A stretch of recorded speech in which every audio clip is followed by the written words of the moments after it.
everyone. Today we're going to talk about some of the human face and neck muscles. This muscle right here is known as the orbicularis oculi. Orbicularis oculi helps you close your eyes, so you use it when you are blinking or squinting. So orbicularis oculi. This one right here is known as the orbicularis oris.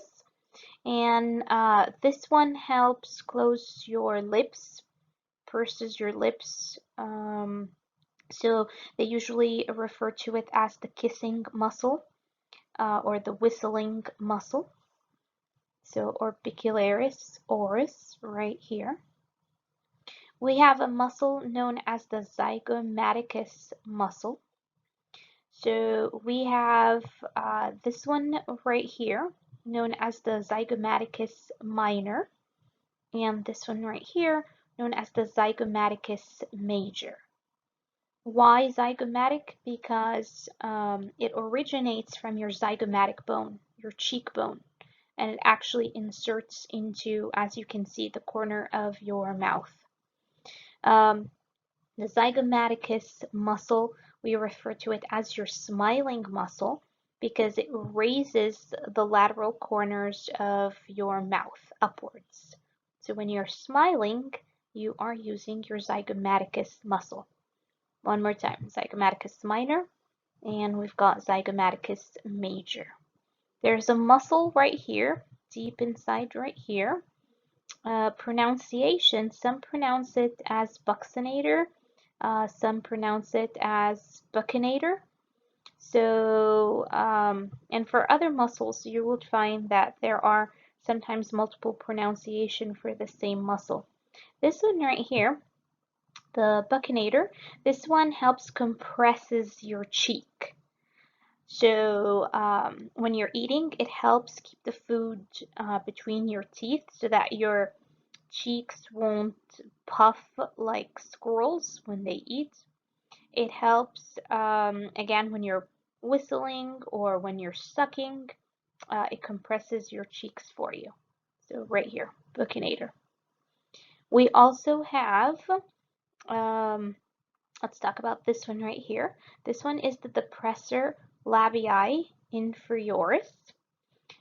This one helps draw your lower lip downwards. So when you pout, you are using your depressor labii inferioris.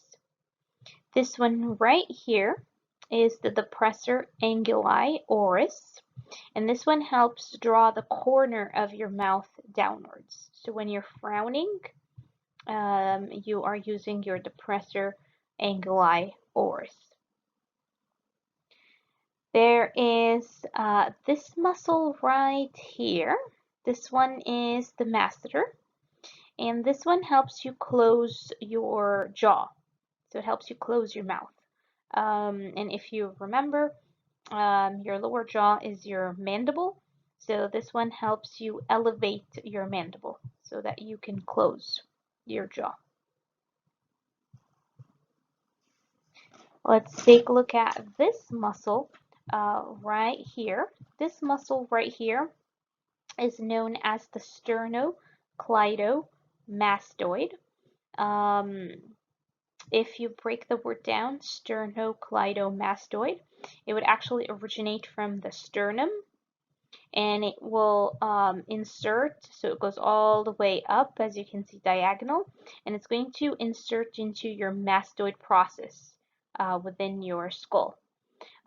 This one right here actually helps you flex your head, and it helps you laterally rotate.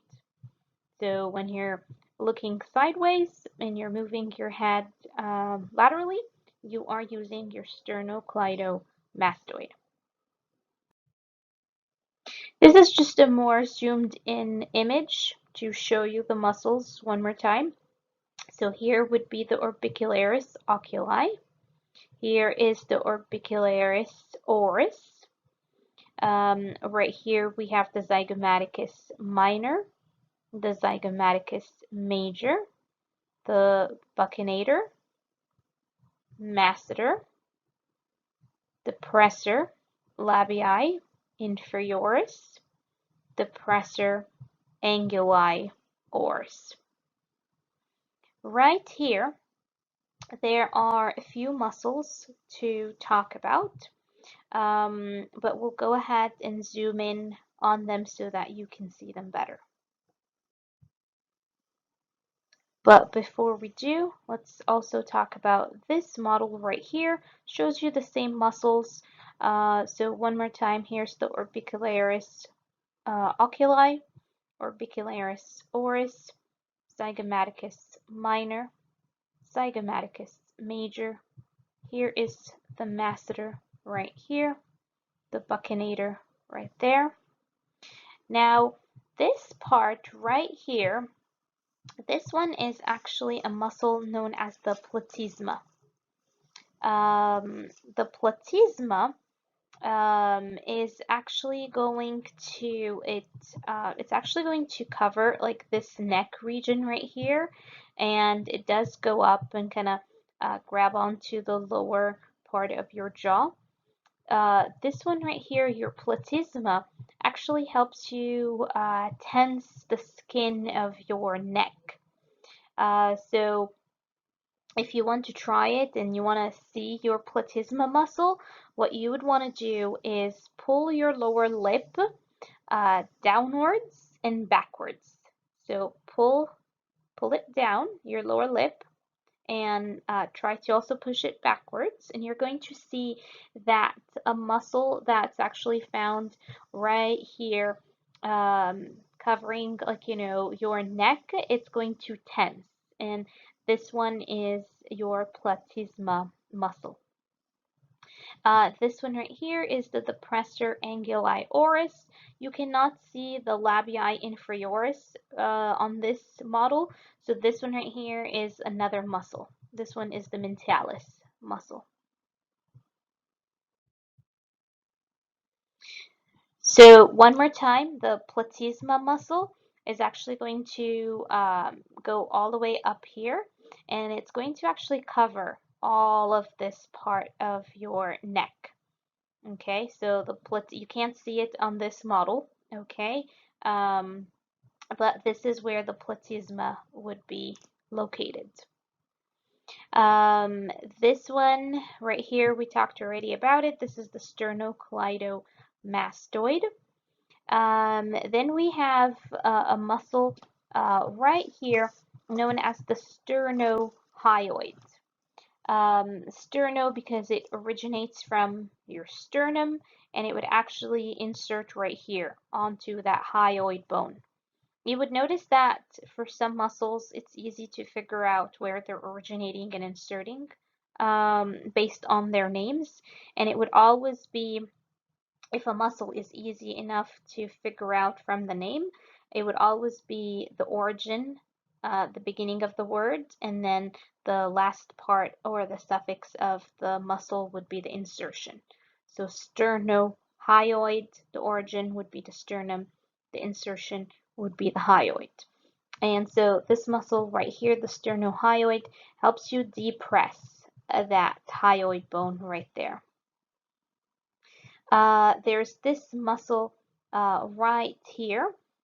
This one is known as the digastric, and the digastric muscle has two bellies, or you can think of it as like two heads. We've got the digastric anterior belly, and there's this one back here. This one is the digastric posterior belly.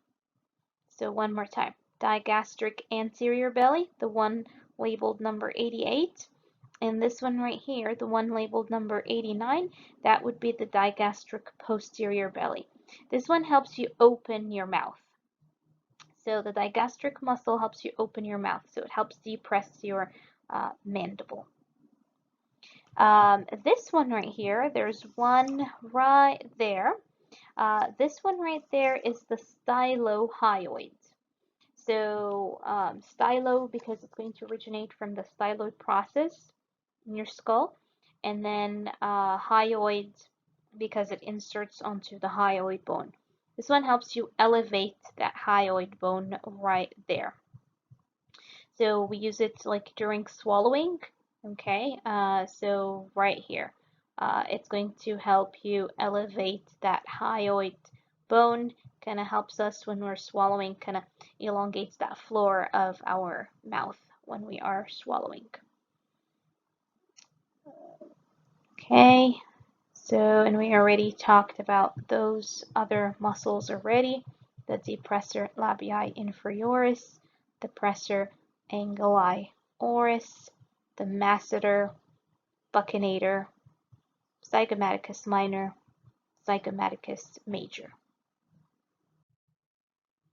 That's just another image to show you the digastric a little bit better. So here is the digastric anterior belly. We have two on both, like, one on each side. Okay, so here is the digastric anterior belly on this side, and there's one on the other side right there. Back here is the digastric posterior belly. This one right here is the stylohyoid. Then we also have this muscle right here. The digastric is sitting on top of it. So this whole entire muscle right here is known as the mylohyoid. And this one again helps you elevate that hyoid bone, which is right here. So it helps pull up the hyoid bone. Again, it helps kind of like when we are swallowing, it helps enable like your tongue to put some pressure into forcing your food backwards into your throat. Okay, so one more time, here is the mylohyoid bone.